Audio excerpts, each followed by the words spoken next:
After Jelele Tua, Umapuane Utangata, my tutor, Mangaluenga, Safingayai, the Malamalama, Mowat, Yavi Iai Perlo, Suafa Mamalu, Favavau. Tambawai. Umayashe Yutatu, Tapu, Yatu, Ileatua, Ilenea Fiafi.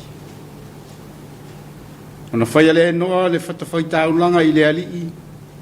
Wavea fo ye ni shimanu o manu vai fa uma e mama o manu felelei uma e mama wa ye faya I taulanga mo I le fata ke yo tato talo mo le nganga pa ia lo mato o tua pa ia o le o le manuia ma me malava ia o no mato faya o mato fa na watu ile nei tai au fo le nei va fiafi ke yo mato vivi ma fa manui na lo suafa mama ai pangala vale ali e la ngona ina lo mato fa to va ai le fonga la fa na le nei tu la fiafi o mato o atu ai mo mato tangata se yo mato fa pulu na ina lo nganga pa ia tau to lua ina lo mato fa to va ma le atu toa ina yo mato fa ia yo sauninga ileva ma le minga o tele te tawai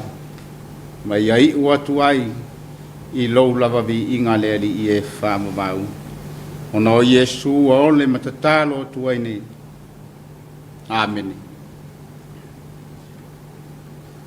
ole faitawina o nisi o fionga pa ia le tua ole tu si faitaua fasino mai mo le auto mo faile nei vai aso mai le fenga inga tu ai tu si a kenese lo matau pu e valu foi tawina mai le foi upo se fulu male lima e ia whaangata mai le foi upo e lua se fulu male lua ke nese lona mata upo e valu foi tawina mai le foi upo se fulu male lima e ia whapau mai le whai unga whafonga ia o a fionga pa ia alo tātou wali whetala ia tu le tua ia noa lo whape atu na uru whafo ia I le waa oe malau a va mau a tali ma va ua tali fatasi ma oe na au mai I fafo fatasi ma oe o manu uma ua ia te oe I mea o la uma o manu felelei ma manu vai fa a toa ma mea fetolofi uma e fetolofi le ele ina ia lato tupu tele lava I le lalolangi ia whanafanau ma ia uluola I le lalolangi. O na ulu whafoleo noa, mao nā talii, malana vā, mā vā o nā talii whātasi maia. O na ulu whafolea I le waa, o manu vai whā uma, o mea whetolofi uma, o manu whelelei uma. A toa ma mea uma e whewa I le lau ele, e taitasi malona winga. Na whaia le noa o le whatawhaitaulanga I le alii. Ua vea fo ia nisi manu I manu vai wha uma e mama. Ma manu whelelei uma e mama. Ua ia whaia I taulanga mo I le whata. Ua langona fo ia le alii I le manongi le lei. Ana whape I fo leo le alii I lona finangalo. E ui lava ina le anga o manatu o loto o tangata e a fua mai ina o tamaiti. O te leto e whao o le mālaia I le lau ele o na o tangata. O te leto e teia mea ola uma e pei o na o whaia. O aso uma o le lalolangi e leto e utu vai, o tau sanga e lulu ai, ma tau sanga e sele ai. O le tau maalili foi, ma le tau vivela. O le vaito e lau, ma le vai palolo. O le ao foi, ma le po. Ia whamanuia mai le atua. E ala e le tātou whaitau. Na sanga whaalongonongo pea ia nā fionga tu lei mai. Mai atu mawai ata ia le mamalu ma le viinga. Nei, maso umalava se ia o atu I le whaavavau. Whaavavau lava. Amene. O le launga I le sua whamamalu o le atua tōru tasipa ia. Ne ta mā, ne alo ma le nganga pa ia. O le ama o le matua mai le tusi sa whaitawina. o le tusia kenese lona mata upu e valu o le afaaogaina le oi upu e lua se fulu e fai ma matua taialaina ai ia le tatou folauga i le nei tausaga ua amatalia i lona aso lona fā lenei ou te faitauina ona faia lea e noa o le fatafaitaulaga i le alii ua avea foʻi e ia nisi manu i manu vaefā uma e mamā ma manu felelei uma e mamā ua ia fai aʻi taulaga mu i le fata o le matua lenā o le auau ma o le au taumafai a keriso i lenei vaiaso lo faapea mai amataga fou o le upu o le amataga e maua mai le upu amata e tāua tele le upu amata a o lea ua iai ma le isi upu i ona luma e teuteu ai le ua matua matagofie ai le manatu autū mo le au taumafai mo lenei vaiaso o se amataga fou mai le uluaʻi fai upu o le tusi paia o loo tusia e le tusi tala o kenese na faia e le atua le lagi ma le lalolagi i le amataga ioe sa moa e o le atua na amatamea o le atua foafoa o le atua sisila alofa pe o le afaapefea le folauga ona tagata mai ua silasila atu le atua ua lelei ma ua matuā lelei lava ioe le sailiga anoa i se amataga fou pei ona o tatou faitau ai i lenei afiafi mo ia ma lona aiga atoa ma lana fanau lea ua ia fai ai le fatafaitaulaga mo le alii ua ia filifilia foʻi ni manu vaefā pepeti ma le mamā atoa ma manu felelei mamā ma ua ia osi ai le taulaga i lona atua lea ua mai le tusitala lea ua lagona ina le nanamu i fofoga o le alii le amataga fou na saʻili e sitoeaʻina ina ia manuia le savaliga a lona aiga ua faapea i fofoa i le alii i lona finagalo e oi lava ina leaga le manatu o loto o tagata e afua mai ina o tamaiti ou te leto e faao lava le malaia i le laueleele ona o tagata ou te leto e taia mea ola uma e pei ona ou faia ioe talofa i le atua o le lava ua toe tō manatu i se amataga fou mo le lalolagi ua ia finagalo ai o aso uma e lē toe utu vaai o tausaga e lulu ai ma aso e sele ai o le tau o le maalili ma le tau foʻi o le vevela o le vai toe lau foʻi atoa ma le vai palolo o le pō foʻi ma le ao o mea uma ia ua tapenaina iai le atua ua o le ao telega lenā o lona finagalo ia sao mauli le amataga fou se amataga fou ia soifua fiafia ma ola manuia le tagata ma ia foʻi atu e fai lona finagalo i aso uma e le aunoa tamoa e malau mai moa tapuaʻi i lenei tulafiafi i so se tafa o lo e maua mai ai le siu fofoga o le TV lua ua o tatou savali le tau amataga o le tatou folauga o lenei tausaga lua afe lua se fulu ma le lua aoā ni au tapenaga mo le malaga umi o le a o tatou savalia ua o le auala e lavelave o le ala e iai le matui ma le maagao a toa ma le maa whaala vea au.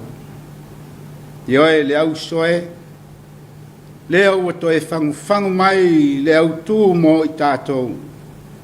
Le atu nuu pe le, o se āmatanga fau, ai mai le mori mau le evanglia Ioane i lon mata upu mo mua. Sai le āmatanga le upu, sai le atua le upu, o le atua foi o le upu. Le āmatanga fau le nā, e tā ua mo i tā ua Samoa. Ia o tātou o malanga whātasi, malo tātou o li. Wao ia lava o le tauto i sili i taimi, maaso lolo wā. O ia lava e toa iai le au pe au, mangalu fuli a whā. Tātou te malu masao ngale muai. Ia so uma o la tātou soifua maleola. Wa uma ona sa ili e Yesu se amatanga fau mo oe mau mai tātou uma. Lea nā fio mai ai le ala mau lalo ma le whātau waa. I le whale o manu. Na tau e mua mai no sia i le ala. Na tau i le sa tauro le la au e pito sili o na mātanga. Na tanu mia i le tuunga mau. Na whapea le lalolangi o le mūta anga le nā. Pei tai. O lona alofa nau tai. Ia maua e le lalolangi ma leu whātu o tua uma. Se āmatanga fau. Ia tau masua sua i whamanuianga. Lea tuai. O lou alofa lea. Ua o mātou tua iai. Ua tua te tele. Ua o mātou talisapaia whātua ele. Ua mata mai nei. Maaso malava se ia o atu i le whaavavau. Whaavavau lava. Ona o Yesu. Amen. O le pese ua saunia.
Tātou tāro sanga, tātou wifo ma ta tālo i le atua. Le atua ma manae, o le tupu sili lava la ua fio. O le atua mai le amatanga e o lava i le ngāta anga. A whetai mo le amatanga fōua e tāpena ina mo o tangata. O mātou waulia mai ai le asolo na whāle nei o le nei tausanga. Lea li ia ua malo pule whawhetai lo walofa. Ina ua iu manuia whiau mga aluenga sa whenga iai ma utangata. E le marama lama ua tuana iatu. Mātou whawhetai lo walofa whasoa. Le malosi maleola ua e saunia. e mai se lo fa nga ina pe o soifua ma le o tangata mo tiu te ma fe au mga luenga wa vala wina ya ili soifua ma le ola ma to fa fitai wa wa tu na ya tu le na to sanga tele mala ma fa fita uli na fita ya i mo ma to tangata ai na le sia no la vala o fio o ma to le tau nu mai le nei tu sang fo malo pule fa fitai lo wanga le le ali ie ina wai sauni pea le tonu e savalia ye o tangata me tonu ma me sili e te fina ngalo yai lo mato tua a fitai au me alo fa fo ai so se ala o sauni ai manu ye tele mo o tangata ia so uma o lo mato wola mato fa fitai le ali ie ono lo fa tele mai mo i mato iau fa so ai ala ese mai se lo mato si o manga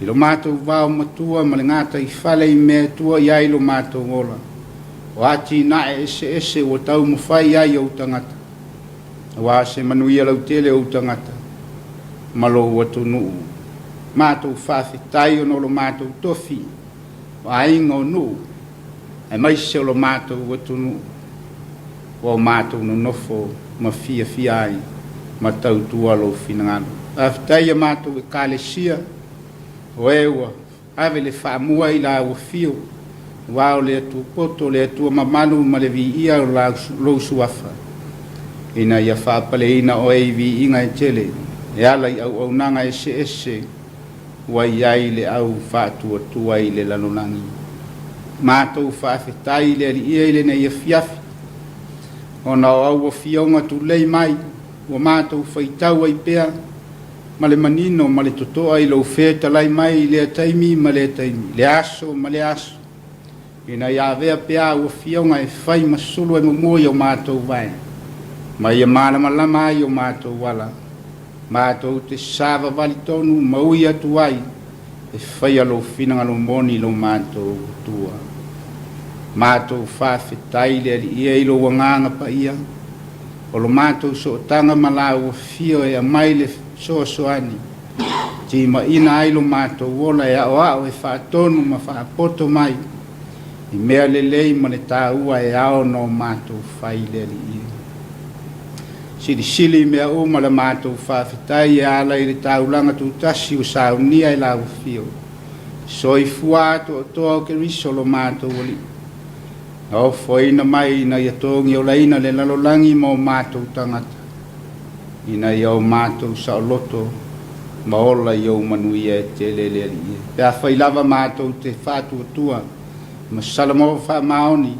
i lo maliu ti ngā le ia ia vi ia lo suafa nei maso o malava e o atu i le fava vana te atua lo fai o le fotu lava o le anga masesei i matou o le whanau e tumu i le anga sala lo watunu e anga sala o kalesia o so se whaalapu potonga ma lo watunu o i matou lava o tangata e le ato o toa i lau sil whanga a wae whai o matou loto matou te pupu pea i mea o le lalolangi i le tele o taimi ona o matou whaangalo leo o e lo matou wali ie a mangalo lo matou wola wha mau lunga o matou manatu wha pito ma le ola fia tau i masui wa o matou le iloa ai le tele o matou uso atangata lo manao mia se fesoa soani mo i latou le ali ie wa leo lilo i lau sila whangati o wao i matou lava o tangata anga sala alofangia le ifonga lau whanau le nei afiafi sausauina o matou ele uma ma o matou leanga e ala i le totopa ia o ke riso lo matou li whaola ina ia mamama ngalo ai o matou whaale tonu o le atua oe o manuia alofangia le ifonga lau whanau le nei afiafi se taimi a malo lo mamapuane o tangata ia ufi o ao anga lelei tai atu i se aso fau o muamua matou te mauai manuia o tele o la ufio ma foi pea le vi inga ia te oe lo mātou tua. A manuia lo watunu mai o nao se iau o ionai. Pa manuia au e kālesia o so se whālapu potonga ma kampani o e o sa ili manuia mo o tangata ma lo watunu. Tama whanau o lo watunu o ia tunu e mamao o e o sa ili manuia wa ainganu ma lau tala elelei. Ia iai lo walofa whasoa i so seala o whi au mga aluenga whianga iai. Alo whangia nai whanau mai a onga o le a fau sa auni mo le nei tausanga. Ia taulu pea e la wafio. E poto moni mai a te oe whaulu whale o lato ma whau vai vai. Ina ia ola matutupu whanau le a mio tonu. Silio na awa mami ngau i lo suafa mamalu. E maua ai le whapaleina. Ma ia vi iai o e lo mātou tua. Anga le lei le ia iso se ati nae o tau mo whai ai o utangata. I le uta maritai ma so se mea e sa ili ai. Ia iai au whaamanuianga i taimi umao o a mātou sa ilinga. Anga le lei le ia. O ai o fia maua lo fesoa soani le nei tae au. O nao mai o le tino ma mea ua tutupu i le olo nei. Ia pai atu o a ao whaola. Ma ia iai lau lawe a ina i au tangata mawhatia. Koe e foi o whisanga i ma whaanoa noanga. O na o ala ese wafa ina i li soifua maleola. Mai se o le malanga whai pea le maliu maleoti.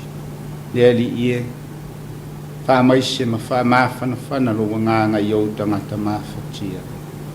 Ya, alofangia le wha mai e peo na pesi ai le lalolangi ma ona tangata uala ese mai le nei vai tau.